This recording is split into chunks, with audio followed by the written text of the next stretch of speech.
Esta es la segunda clase de este módulo y vamos a comenzar esta segunda clase con el contenido de todo el módulo, ¿no? Dijimos que el módulo va a ser llevado de esta manera. Primero vamos a hacer dos introducciones. Hace 8 días empezamos con la primera. Hoy vamos a hacer la segunda. Luego vamos a hablar de la creación y finalmente del Pentateuco. La clase de hoy es la segunda y vamos a continuar con la introducción del tema del Antiguo Testamento. Vamos a comenzar con el primer punto de nuestra clase de hoy. Vamos a hablar en este primer punto de la división del Antiguo Testamento. ¿Cómo está dividido el Antiguo Testamento? Recordemos que cuando hablamos de la división del Antiguo Testamento, pues estamos hablando de algo que nosotros como estudiantes de la Biblia hacemos, ¿no? Para una mejor comprensión o para recordar de una manera más fácil los libros del Antiguo Testamento y cómo está conformado el Antiguo Testamento, pues hacemos divisiones de libros. Hoy quiero hablarles de las dos divisiones más conocidas dentro del estudio del Antiguo Testamento y, y son las siguientes. El Antiguo Testamento se puede dividir de acuerdo al criterio judío o de acuerdo al criterio cristiano. Quiero hablarles primero del criterio judío. Según el criterio judío, el Antiguo Testamento está compuesto en tres partes, que son las siguientes. La primera es la Torá. Esa palabra significa ley. Y según ellos, esta primera parte del Antiguo Testamento la componen los libros de Génesis, Éxodo, Levíticos, Números y Deuteronomio. La segunda parte del Antiguo Testamento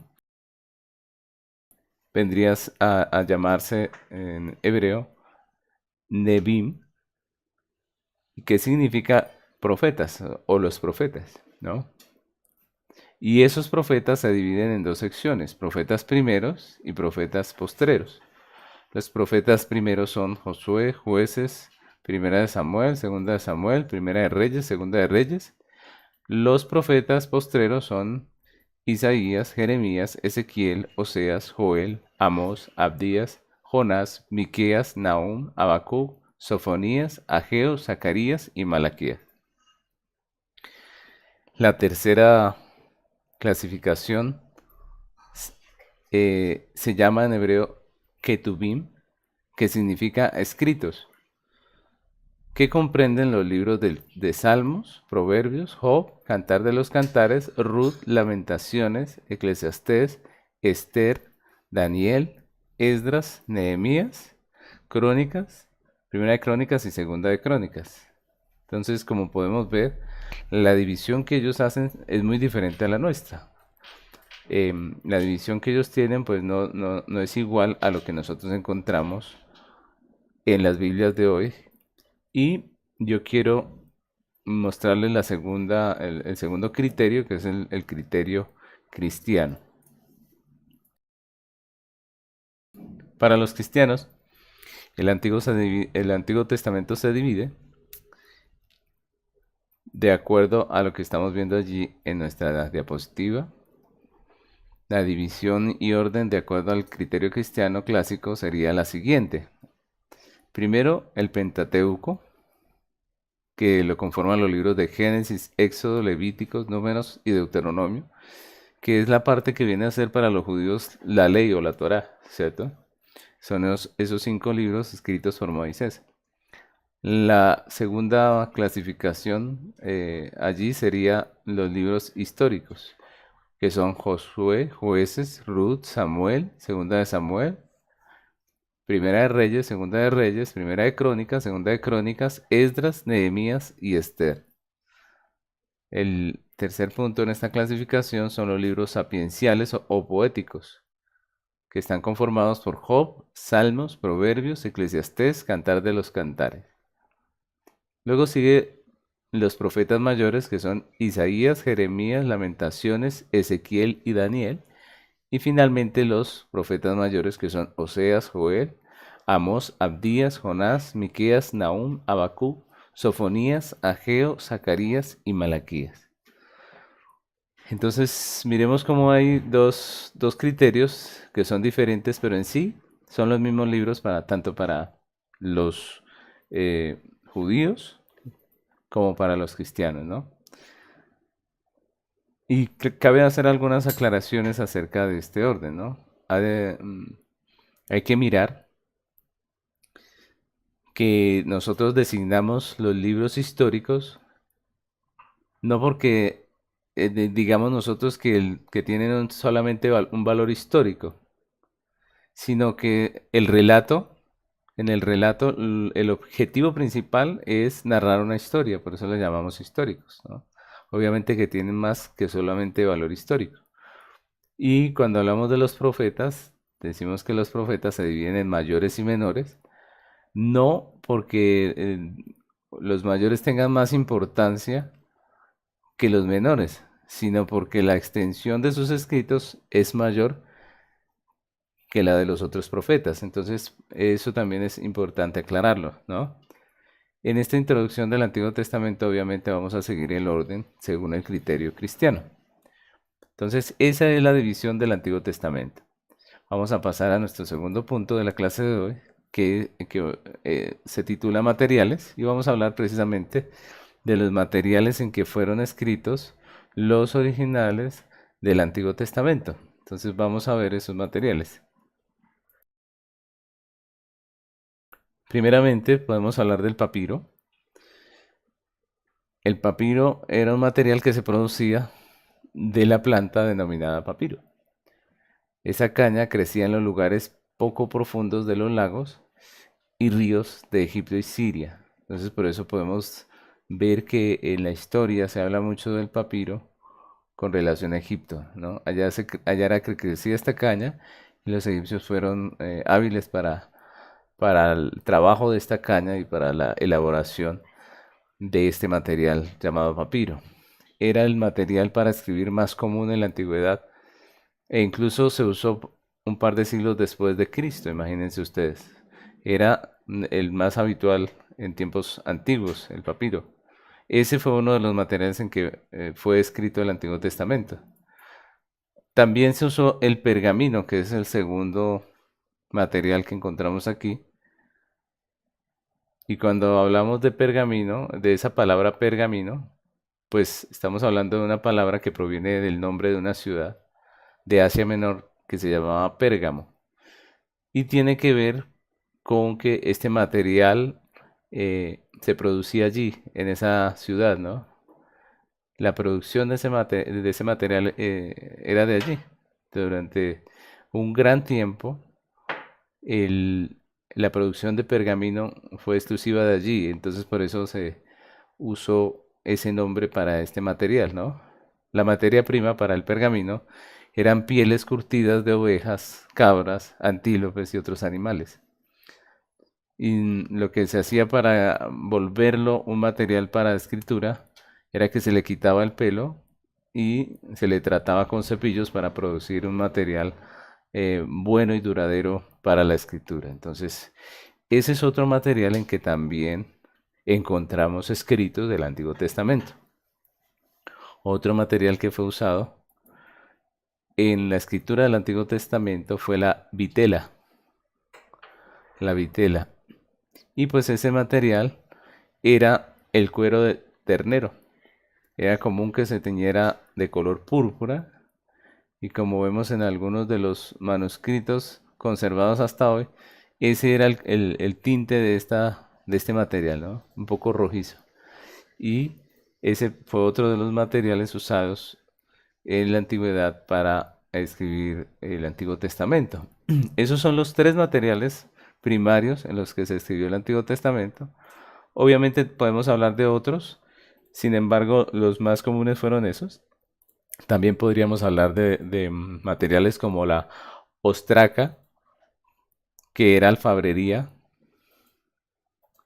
También podemos hablar de los tiestos o cacharros, ¿cierto? Eso también era parte de los materiales en los que se escribía en la antigüedad y que se pueden encontrar registros del Antiguo Testamento. Además se hacían inscripciones en piedra con una pluma de hierro para grabar allí lo que se quería escribir. Y por otro lado también se usaron tablillas de arcilla. Se escribía en ellas con un instrumento agudo y luego se sacaban para que el escrito quedara allí plasmado por un buen tiempo, pues se sacaba y se ponía a secar. Y de esa manera, pues el barro terminaba siendo prácticamente un documento en donde quedaba escrito lo que las personas querían allí documentar. Así encontramos en la antigüedad recibos, por ejemplo, pero también mensajes que se enviaban de una parte a otra a través de estas tablillas de arcilla, ¿no? Entonces, ese material también se usó. Y lo que podemos meditar un poco en esto es que Dios sabe preservar su palabra, ¿no? Dios sabe cómo preservar su palabra. Si nosotros miramos estos materiales muy primitivos, pero en ellos el Señor preservó su palabra, el Antiguo Testamento. Y en cuanto a los instrumentos que se usaban para escribir, pues se tenían varias opciones, ¿no? Incluyendo el cincel de hierro, como decíamos ahorita, para grabar en piedra. También se usaba una punta metálica para hacer inscripciones en arcilla. Se usaba la pluma, que era básicamente una caña de junco con plumas. Se usó la tinta, que se hacía generalmente de una combinación de carbón y goma y agua. Y de esa manera fue escrito el Antiguo Testamento. Habían unos hombres expertos en escritura que se llamaron los masoretas. Estos eran eruditos dedicados particularmente a la copia del texto bíblico con gran cuidado, con gran detalle. Ellos cuidaban de no saltarse una palabra, cuidaban de que todo fuese escrito exactamente como debía escribirse, porque ellos sabían que lo que estaban transcribiendo era la palabra de Dios. Estos masoretas no eran personas simplemente que escribían cualquier cosa, sino eran hombres especializados en escribir en los documentos bíblicos. Entonces por eso los tenemos allí. También es importante recordar estos escritores que ayudaron para hacer las copias del Antiguo Testamento. Entonces vamos a pasar al siguiente punto, que son las versiones del Antiguo Testamento. Y aquí cuando hablamos de versiones, estamos hablando de las primeras versiones que surgieron del original. Entonces, primeramente debemos decir que la Biblia fue escrita en unos idiomas originales. Y aquí quiero referirme a este punto a través de la Confesión de Fe de Westminster, en el capítulo 1, versículo 8, donde dice así. Quiero leerles esta parte para que tengamos un poco de claridad de los idiomas originales. Dice: el Antiguo Testamento se escribió en hebreo, que era el idioma común del pueblo de Dios antiguamente, y el Nuevo Testamento en griego, que en el tiempo en que fue escrito era el idioma más conocido entre las naciones.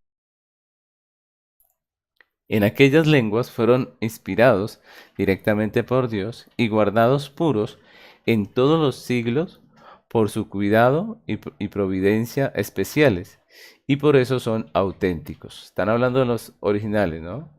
Por esta razón, debe apelarse finalmente a los originales en estos idiomas en toda controversia.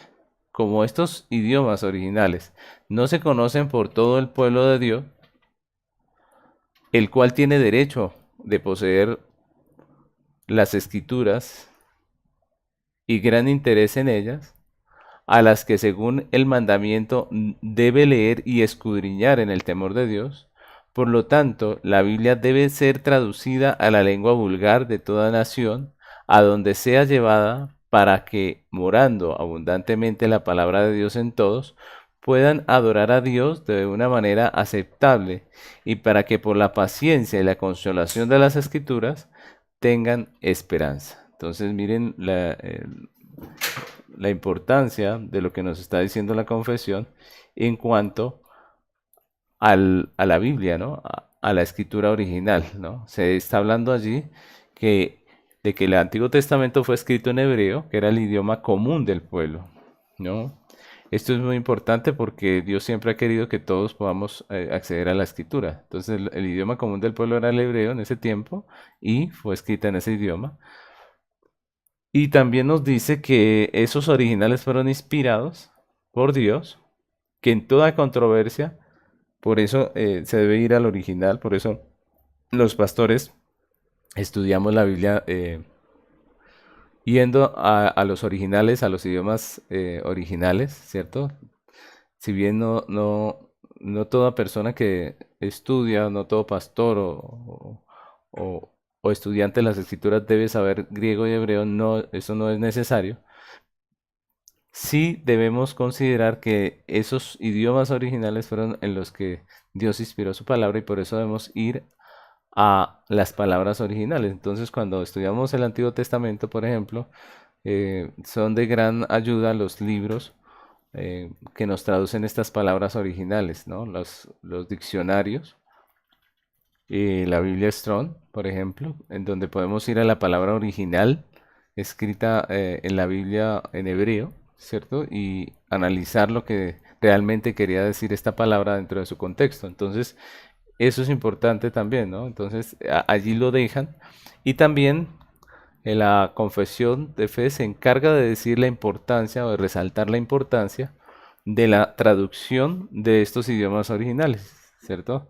Es decir, el hecho de que hayan idiomas, unos idiomas originales en los cuales Dios escribió las escrituras, no quiere decir que solamente debamos leerlos o estudiarlos en ese idioma, sino que deben ser traducidos a los idiomas de las diferentes naciones donde llegue la palabra de Dios. Eso es muy importante dentro de nuestra comprensión del propósito de la escritura. La escritura no está para que unas personas, unas pocas personas puedan llegar a comprender lo que dice, sino que Dios la dio para que todos podamos aprender en ellas, todos podamos entender, todos podamos ser enriquecidos a través de las Sagradas Escrituras. Entonces, esto que estamos viendo aquí es muy importante acerca de estas versiones. Ahora, yo quiero decirles, porque estamos hablando del Antiguo Testamento, que dentro de las versiones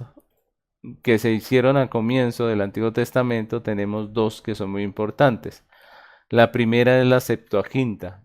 Yo creo que todos hemos escuchado alguna vez, los que tenemos interés en en el estudio de la Biblia, pues hemos escuchado alguna vez de la Septuaginta.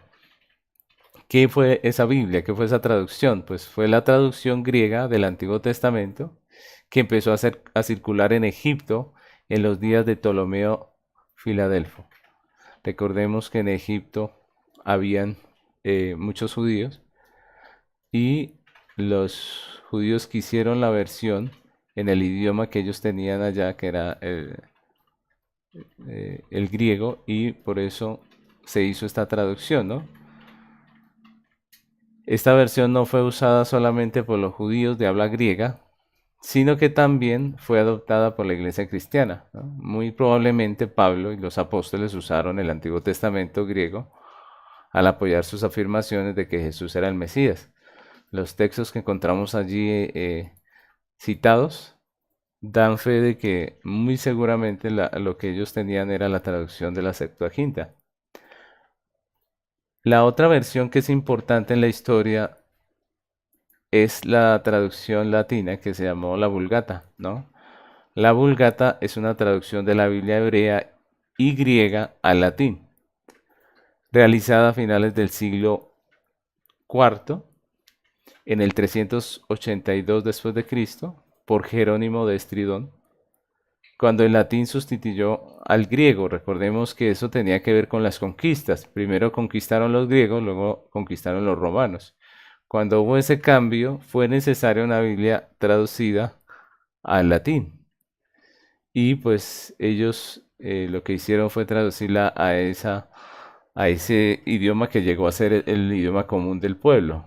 Y miren cómo, mis hermanos, Siempre en la historia el propósito era ese, ¿no? Que todos pudieran entender las Sagradas Escrituras.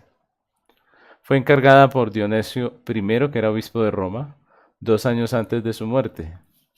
La versión toma su nombre de la frase Vulgata Edition o edición divulgada. Eso es lo que quiere decir ese nombre de Vulgata, la edición divulgada. Y se escribió en latín corriente en contraposición con el latín clásico de Cicerón, que Jerónimo de Estridón dominaba. Entonces, eso también es importante. ¿Por qué? Porque, digámoslo así, el latín en que fue escrita esta Biblia era el latín que todos podían manejar, ¿no? No solamente los eruditos, no solamente la gente estudiada, sino que fue, fue una edición divulgada que el propósito que tenía era que todos pudieran acceder a ella.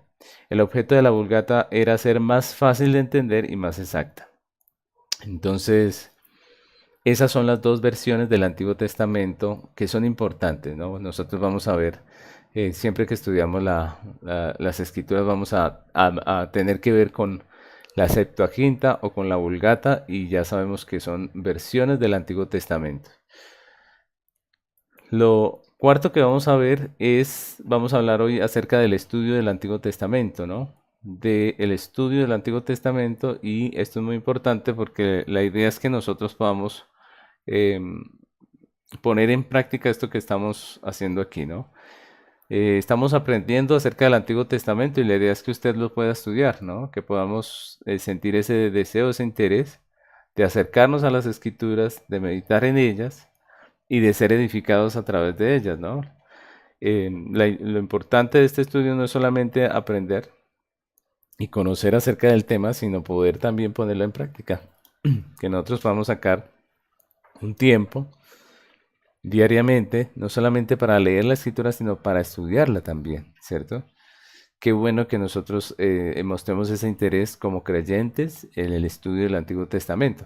Entonces vamos a ver algunos puntos importantes en el estudio del Antiguo Testamento que tenemos que considerar como creyentes. Entonces vamos a hablar primeramente de la palabra. La palabra de Dios. Hemos dicho nosotros que el Antiguo Testamento es básicamente la palabra de Dios, ¿no? Es la palabra de Dios, es la primera parte de la palabra de Dios, es decir, el libro que Dios inspiró. Recordemos que solamente hay un libro inspirado por Dios, que es las Sagradas Escrituras. La primera parte de ese libro es el Antiguo Testamento, así que el libro de estudio del creyente debe ser la Biblia. Recordemos que, como nosotros sabemos, nosotros los creyentes hemos puesto nuestra fe en Dios, nuestra fe en Cristo como Salvador, pero todo esto basado en lo que está escrito en la Biblia. Porque la Biblia es la única norma de fe y conducta para nosotros como creyentes. Esa es la realidad. Así pensamos las iglesias bíblicas, así hemos creído siempre. Las iglesias de corte bíblico, las iglesias que se ciñen a las escrituras, dicen que solo la Biblia es la palabra de Dios, ¿no? Y que solamente ella es la norma de fe y conducta para nosotros los creyentes. Y también porque no hay ningún otro libro inspirado más que las escrituras. Es decir, no podemos encontrar otro libro al que nosotros podamos recurrir para escuchar la voz de Dios. Todo creyente sabe que la voz de Dios la escuchamos a través de las Sagradas Escrituras, que es allí a que debemos acudir nosotros para escuchar a Dios, para escuchar la voluntad de Dios. Entonces, esta es el primer punto del estudio del Antiguo Testamento, porque lo que nos quiere decir este punto es que el estudio del Antiguo Testamento y de la Biblia debe ser el que gobierna la vida y la doctrina del creyente y de la iglesia, ¿no? No debemos poner ningún otro libro a la altura de las Sagradas Escrituras, solamente la Biblia es la palabra de Dios. ¿Hay otros libros? Sí, hay otros libros. Hay muchos que son buenos libros. Sin embargo, la única norma de fe y conducta para nosotros los creyentes es la palabra de Dios. Y con esto pues quisiera referirme a la Confesión de Fe de Westminster, que en el capítulo 1.6 dice así: El consejo completo de Dios tocante a todas las cosas necesarias para su propia gloria y para la salvación, fe y vida del hombre está expresamente expuesto en las Escrituras, o se puede deducir de ellas por buena y necesaria consecuencia. Y a esta revelación de su voluntad nada ha de añadirse ni por nuevas revelaciones del Espíritu, ni por tradiciones de los hombres. Entonces, cito esta parte de la confesión porque resalta la importancia de las Sagradas Escrituras, ¿no? Todo lo que nosotros como seres humanos necesitamos entender, saber, aprender con respecto a nuestra salvación, a la fe, a la vida del hombre, está allí en las Escrituras. Todo está allí. Está escrito allí o se puede deducir por el estudio de las Sagradas Escrituras. De tal manera que la misma Biblia dice que nadie puede añadirle a ella, ¿cierto? Ya la Biblia está completa, nadie debe añadirle ni quitarle. Y nadie debe intentar agregar nuevas leyes, nuevas palabras, ni por revelación del Espíritu o por tradiciones de los hombres. Y eso es fundamental para nuestra fe cristiana porque muchas de las herejías y de las falsas doctrinas y de las sectas se fundan precisamente en afirmaciones sacadas no de la Biblia, sino supuestamente de revelaciones, de que un ángel les dijo, de que un ángel les dio un libro, ¿cierto? Ahí tenemos, por ejemplo, el libro del Mormón, que supuestamente es un libro que un ángel le dio a una persona, ¿cierto? Le reveló a una persona. Tenemos una cantidad de escritos hoy en día y de revelaciones, sobre todo en el ámbito pentecostal, donde supuestamente Dios habla, dice, da órdenes. Incluso algunos han llegado a decir que el Señor ha dicho la fecha del regreso de Cristo. Algo otros han tratado de engañar a las personas con supuestas profecías. Y lo que la Biblia nos enseña es que a lo que Dios dijo en las Sagradas Escrituras no se le debe ni añadir ni quitar.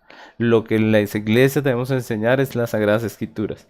Así que cuando vamos a estudiar el Antiguo Testamento, debemos tener primeramente el texto de la Biblia, ¿cierto? Eso es lo fundamental. Estudiar el Antiguo Testamento, lo primero que debemos tener es una Biblia con el Antiguo Testamento, que es a donde vamos a ir a extraer la doctrina que nosotros vamos a creer, ¿cierto? La parte donde sacamos realmente la doctrina es del Antiguo Testamento, no de un comentario del Antiguo Testamento, no de cualquier otro libro, porque lo que realmente es doctrina es lo que está escrito en la Biblia, y por eso es la importancia de la Biblia, ¿no? El libro de estudio del creyente debe ser la Biblia, primeramente porque es la palabra de Dios y porque no hay ningún otro libro inspirado sino ese libro que es la Biblia, ¿no? En el estudio de ella es que el creyente extrae la doctrina que gobierna su vida, que gobierna su fe, es del estudio de la palabra de Dios. Así que cuando estudiamos el Antiguo Testamento, la doctrina debe ser sacada del Antiguo Testamento, ¿cierto? No de cualquier otro libro. ¿Podemos usar otros libros para estudio? Claro que sí, vamos a ver más adelante que sí. Pero la fe nuestra está basada en lo que dice el texto, en lo que dice el Antiguo Testamento. Por eso el ejercicio de estudiar la Biblia debe ser el ejercicio de coger el texto, mirar cada frase, cada palabra, conforme al contexto, ¿cierto? Entender en los idiomas originales qué es lo que nos está diciendo el texto. Y todo eso, todo ese trabajo es lo que me puede a mí dar la doctrina. Los otros libros ayudan, pero la doctrina la debo sacar de lo que dice la Biblia, no de lo que dicen los libros, ¿cierto? Eso es importante para el estudio tanto del Antiguo como del Nuevo Testamento. Realmente la doctrina debe ser extraída del libro de la Biblia, ¿cierto? De la Biblia es que se extraen las doctrinas y de allí es donde debemos tener nuestras creencias y nuestra fe bien cimentada. Entonces, ese es el primer punto del estudio del Antiguo Testamento. Lo primero que debemos tener es la Biblia a la mano. Es importante tener varias versiones también, eso es muy importante. Recordemos que las traducciones lo que hacen es darnos esas frases que están escritas en hebreo, traducirlas de diferentes maneras, obviamente según lo que cada traductor hizo en su trabajo de traducción. Y a veces es muy enriquecedor tener varias versiones para nuestro estudio. Entonces, lo primero es tener la palabra de Dios. Lo segundo que se requiere, que es importante en esto del estudio del Antiguo Testamento, es el Espíritu Santo. Es decir, sin el Espíritu Santo no se puede estudiar la Biblia. Para poder tener un verdadero entendimiento de las Escrituras es necesaria la iluminación del Espíritu Santo. Y esa iluminación del Espíritu Santo la tenemos nosotros los creyentes. Cuando el creyente se acerca a la Biblia, el Espíritu Santo está allí guiándole, está allí enseñándole, está allí revelándole, está dándole entendimiento, dándole consejo. Entonces, eso es muy importante también dentro del estudio de la palabra de Dios y específicamente en nuestro tema que es el Antiguo Testamento. Por eso cada vez que estudiamos las Escrituras, vamos a Dios, le decimos en oración, Señor, ilumíname, Señor, déjame entender lo que voy a estar estudiando en este texto, ¿no? Y el libro de estudio para nosotros, que es las Sagradas Escrituras, va a ser entendible en la medida que el Espíritu Santo nos enseñe, nos revele y nos ilumine lo que está escrito allí. En el mismo capítulo 1 de la confesión que leíamos hace un rato, dice al respecto, quiero leerles una parte de la confesión de fe, en el capítulo 1, que dice, sin embargo, confesamos que la iluminación interna del Espíritu de Dios es necesaria para que se entienda de una manera salvadora las cosas reveladas en la palabra. Entonces, la iluminación del Espíritu Santo es importante para que el hombre que es un pecador, que está ciego, que está muerto en sus delitos y pecados, pueda entender la Escritura. Una persona sin el Espíritu Santo no va a entender. Está muerta. Dice la Biblia que está muerta en sus delitos y pecados. Pero el creyente que ha sido vivificado, al creyente al que Dios le ha dado vida por su Espíritu, él sí puede entender y comprender las Sagradas Escrituras. Entonces, este punto del Espíritu Santo lo corrobora obviamente las Escrituras. Una y otra vez podemos leer en el texto de la Sagrada Escritura la importancia del Espíritu Santo dentro del estudio bíblico, porque Él es aquel que nos revela todas las cosas. Leemos en 1 Corintios capítulo 2 versículos 9 y 10 que dice así: Antes bien, como está escrito, cosas que ojo no vio, ni oído yo, ni han subido en el corazón del hombre, son las que Dios ha preparado para los que le aman. Pero Dios nos las reveló a nosotros por el Espíritu, porque el Espíritu todo lo escudriña, aún lo profundo de Dios. Todo lo que nosotros entendemos de las Sagradas Escrituras nos lo reveló el Espíritu Santo. Es el Espíritu Santo el que nos ayuda a entender, es el Espíritu Santo el que nos da sabiduría, entendimiento, para poder comprender lo que la Biblia dice, para poder entender lo que el manual, el libro de nuestro Dios dice.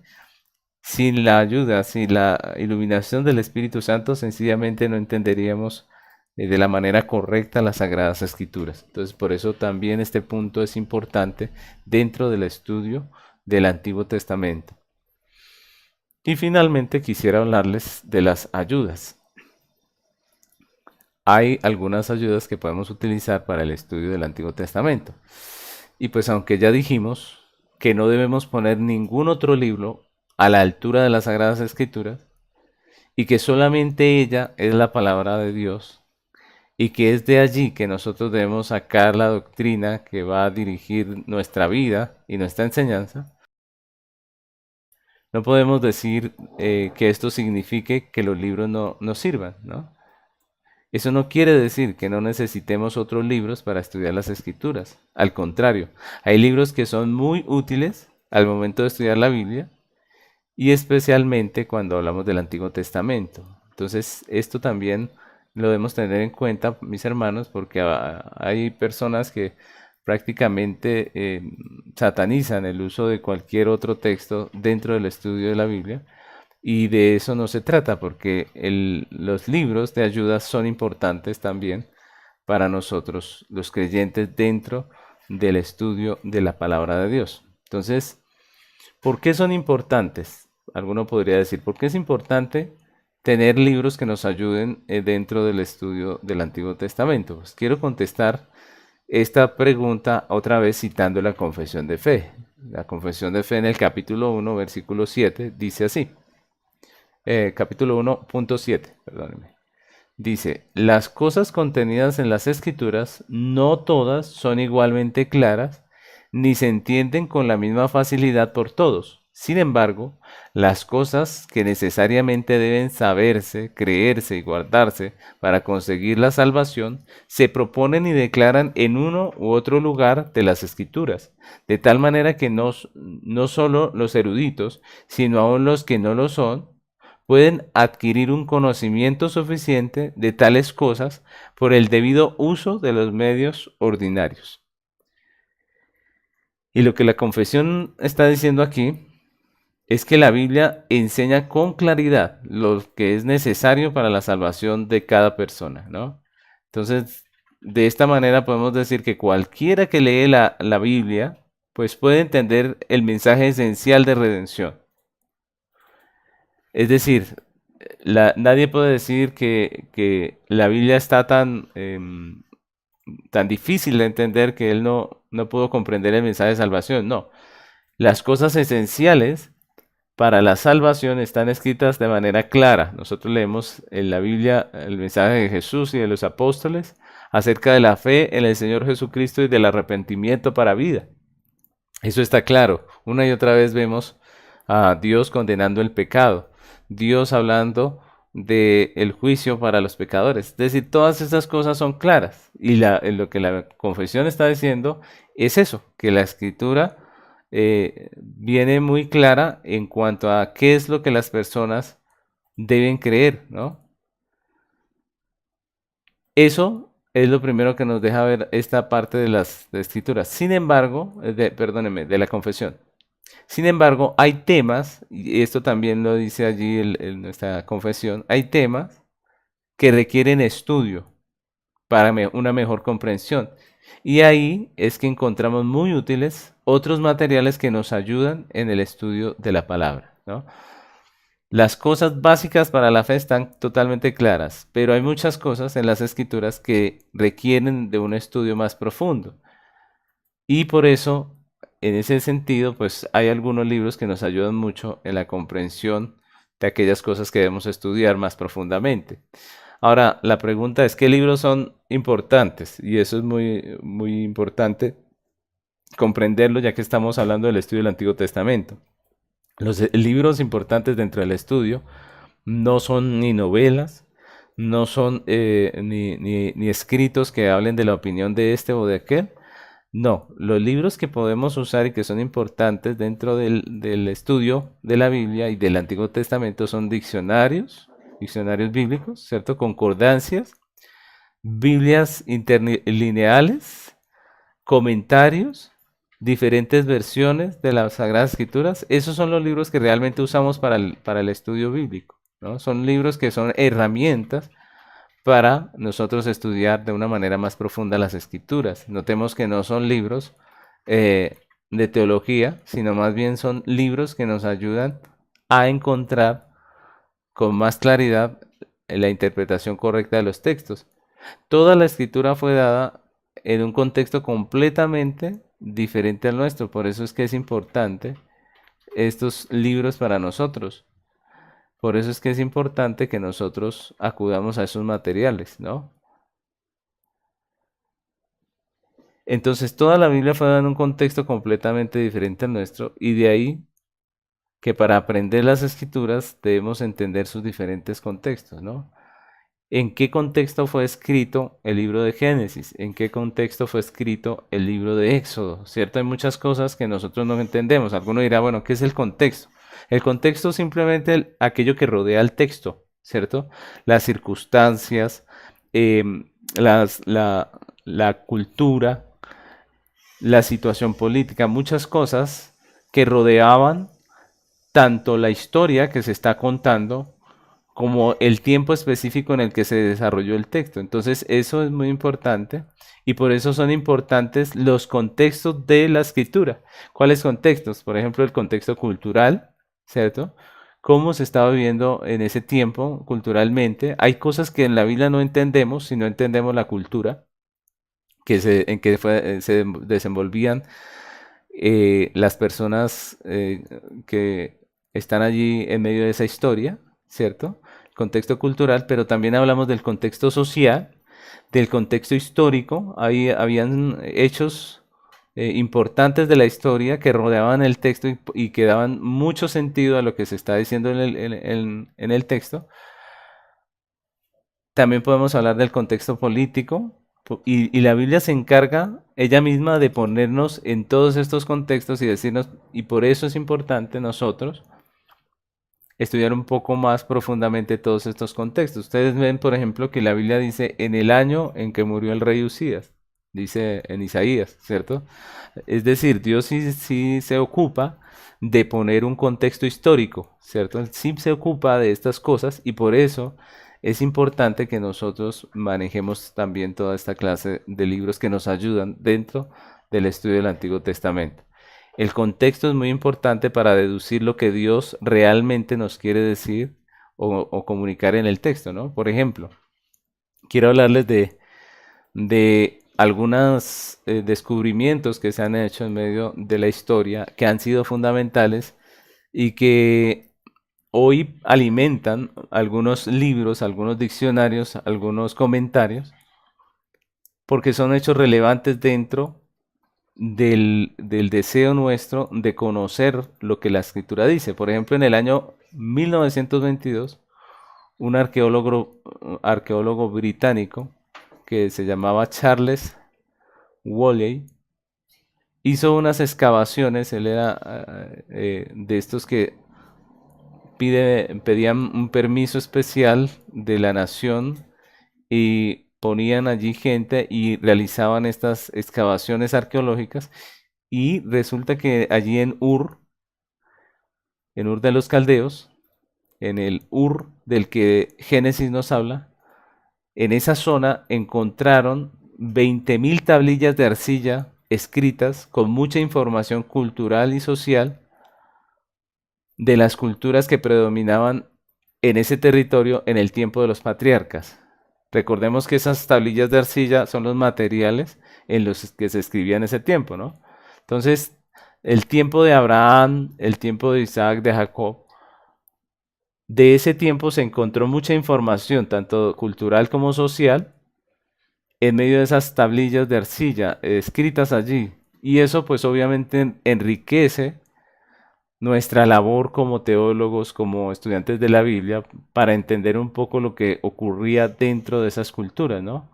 Una de esas culturas fue la Sumeria, en la primera dinastía de Ur, del 2800 al 2400, y recordemos que fue allí en Ur que se dio la primera literatura en Asia, ¿no? Entonces, por eso tenemos allí que ese descubrimiento es muy importante. La otra cultura que daba información, estas tablillas de arcilla, era la cultura acadia. Recordemos que este era un pueblo semítico que fundó la ciudad de Akkad, al norte de Ur, sobre el Éufrates. Y es importante también porque dentro de la Biblia está tanto involucrados tanto la cultura de Acadia como la cultura que se dio también en el tiempo de Abraham dentro de la cultura, dentro de la sociedad que él vivió, ¿no? La cultura sumeria. Esas dos culturas, la cultura acadia y la cultura sumeria, fueron fundamentales dentro de la escritura del Antiguo Testamento, específicamente del Génesis, porque allí fue que se desenvolvió la vida de los patriarcas. Entonces, para el estudioso de la Biblia, las tablas que se encontraron allí en Nusu, así se llamaba la población, son muy importantes. ¿Por qué? Porque son una fuente primaria de información concerniente a la vida en el norte de Mesopotamia, que fuera el lugar donde se desarrolló la historia de los patriarcas bíblicos, ¿cierto? De lo que nosotros encontramos allí. Recordemos, por ejemplo, cuando Isaac manda a Jacob a conseguir esposa allí, es mucho de lo de la cultura que vemos allí, en medio del relato, tiene que ver con esto que encontramos aquí en las tablillas de arcilla, que se descubrieron en 1922. Se encuentra mucho material que sirve para que nosotros entendamos. Y yo quiero darles un ejemplo. El ejemplo de Labán. Ustedes recuerdan la historia bíblica en Génesis cuando Labán estaba grandemente perturbado porque Jacob, cuando salió de su casa, recordemos que Jacob huye con sus dos hijas porque Labán lo quería retener, pero Jacob dice que él se va a escondidas con las dos hijas para regresar a la tierra de sus padres. Y cuando él se va, las hijas de Labán se roban dos ídolos, ¿recuerdan? Se roban unos dioses de sus padres, unos ídolos, y cuando Labán se entera, él corre a encontrar a Jacob y a sus hijas, a alcanzarlos, enfurecido precisamente por unos ídolos que le fueron hurtados, ¿no? Y uno pues ve en medio de ese relato y lo lee, si lo leemos así nomás, pues uno dice, bueno, Labán era un idólatra, ¿cierto? Le tenía mucha fe a estos ídolos y lo que hizo fue ir por ellos a rescatarlos, ¿cierto? Sin embargo, de acuerdo con la ley de Nusu, descubierta allí en las tablillas de arcilla, un yerno que tuviese en su poder los dioses o los ídolos de la familia, de la esposa, podía reclamar la herencia de la familia ante un tribunal. Es decir, esos ídolos no solamente eran ídolos, también servían como una especie de escritura. Lo que realmente le robó las hijas de Labán a su padre fueron las escrituras de sus tierras. Y por eso lo que Labán exige y pelea allí en medio de ese encuentro es precisamente por esos ídolos. Porque él sabía que un yerno, es decir, Jacob en este caso, que tuviese los dioses, los ídolos del suegro, pues podía reclamar esa tierra como suya. Y por eso es que Labán lo alcanza y por eso es que él termina haciendo un pacto con Jacob. Ustedes recuerden que cuando finalmente se encuentran ellos dos, lo que hacen es un pacto en donde prácticamente él dice, usted no va a tocar mis tierras, yo no voy a pasar de aquí para allá contra usted y usted tampoco va a pasar contra mí. Y lo que está haciendo Labán allí es precisamente anular el el posible hecho de que esos ídolos los tuviera Jacob y que él pudiera reclamar sus tierras. Entonces miren cómo hay una diferencia entre estudiar la escritura, simplemente leerla, y consultar la cultura de la región en la que se desenvolvieron los hechos, ¿no? Entonces, por eso es importante que nosotros hagamos un estudio más profundo y vayamos a libros, vayamos a algunos diccionarios bíblicos, algunas enciclopedias bíblicas, algunos libros de ayuda que nos dejen entender un poco más lo que pasó realmente dentro del contexto en que fue desarrollado el texto, dentro de la narración. Y aquí vemos con este pequeño ejemplo que sí es importante, ¿no? Que nosotros no podemos decir simplemente que estudiamos la Biblia sola y pensar que eso es algo muy loable, porque la realidad es que nosotros estamos lejos de entender muchas de las costumbres, muchas de las cosas que se hacían dentro de las culturas en las que se desarrollaron los relatos bíblicos. Entonces, por eso es importante que nosotros consultemos estos libros de ayudas, estas ayudas que nos van a ser de bendición en el momento de nosotros querer estudiar y entender lo que realmente dice el texto, el Antiguo Testamento. De ahí que nosotros cuando sacamos tiempo para estudiar las escrituras, hacemos bien en tener una buena Biblia, unas cuantas versiones de la Biblia, tener algunos diccionarios, un diccionario bíblico. Tener en una enciclopedia bíblica también nos sirve, ¿cierto? Si queremos estudiar un tema. Y esto hace que nuestra exposición se enriquezca un poco cuando nosotros como maestros bíblicos, maestros de escuela dominical, tanto para adultos como para niños, hacemos un buen estudio del texto, pues nuestra predicación es, o nuestra enseñanza es muy rica, ¿cierto? Nuestra enseñanza es interesante porque lo que hacemos es profundizar en aquello que estamos estudiando. Eso hace que nuestra exposición sea interesante y logre o el objetivo, ¿no? Que es que las personas entiendan el mensaje que Dios tiene para nosotros en su palabra. Así que por esa razón el estudio se debe hacer también con algunos materiales. Antes, tener estos materiales era muy difícil, ¿no? Antes, la única opción para nosotros era comprar un libro de estos caros, ¿cierto? Una enciclopedia bíblica, un diccionario. Sin embargo, hoy gracias al Internet, hoy en día nosotros podemos consultar los diccionarios bíblicos en línea, ¿cierto? A través de diferentes plataformas. Lo único que debemos es digitar allí en nuestro buscador diccionario bíblico y ya tenemos una gran cantidad de opciones, ¿no? Es importante nosotros ver que ese diccionario bíblico sea un buen diccionario bíblico, ¿no? Recordemos que hoy en día hay muchas sectas, hay muchos materiales que no son buenos y es importante corroborar que sea un buen material. También les aconsejo el uso de la Strong, de la Biblia Strong. Para los que quieren estudiar el Antiguo Testamento, es un material que es importante porque nos ayuda a estudiar la palabra en el original y también las Biblias interlineales, que vienen a ser estas Biblias que vienen en el idioma nuestro y en el original, y palabra por palabra podemos nosotros consultar su significado. Hoy en día, lo que les digo, hay muchas